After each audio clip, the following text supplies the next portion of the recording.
প্রার্থী ঘোষণার পর মুর্শিদাবাদের জলঙ্গিতে এই প্রথম নির্বাচনী প্রচারে মোহাম্মদ সেলিম। রবিবার মুর্শিদাবাদ লোকসভা কেন্দ্রের কমরেডদের নিয়ে রাস্তায় সিপিআইএমের রাজ্য সম্পাদক তথা প্রার্থী মোহাম্মদ সেলিম। গতকাল প্রার্থী ঘোষণা হওয়ার পর মুর্শিদাবাদের উদ্দেশ্যে রওনা দিয়েছিলেন তিনি। রাতেই মুর্শিদাবাদে পৌঁছানোর পর বাম কংগ্রেস নেতৃত্বের সাথে কথা বলে এদিন সকালে নির্বাচনী কর্মী সভা শেষে মিছিল করে ভোট প্রচার শুরু করেন।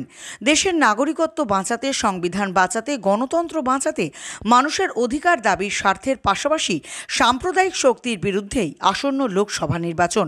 আর এই নির্বাচনকে সামনে রেখে শাসক দলের পাশাপাশি ভোট প্রচারে নামলেন কংগ্রেস সমর্থিত সিপিআইএম প্রার্থী মোহাম্মদ সেলিম।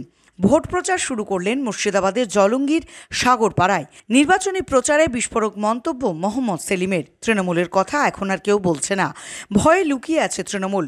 পরিযায়ী শ্রমিকের স্বার্থে লড়াইয়ের মাঠে নেমেছি বলেও তিনি দাবি করেন।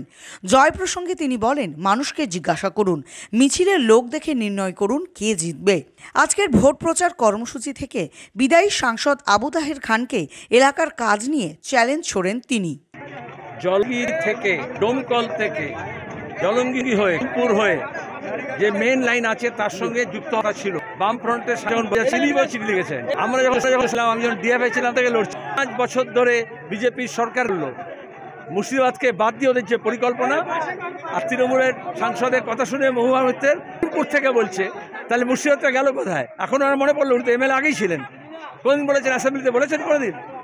রেল নিয়ে গোটা রাজ্যের যোগাযোগের ব্যাপারে যখন থেকে আমরা যুব ফেডারেশন করি তখন থেকে দিল্লি পর্যন্ত প্ল্যানিং কমিশন আমরাই বলেছি, আমাদের পরিকল্পনা শুধু রেল নয়, জলপথে পরিবহনের কথা বাড়াতে বলেছি, বাংলাদেশের সঙ্গে যোগাযোগ বাড়াতে বলেছি এবং বাড়াবই। বাংলা টুডে নাও।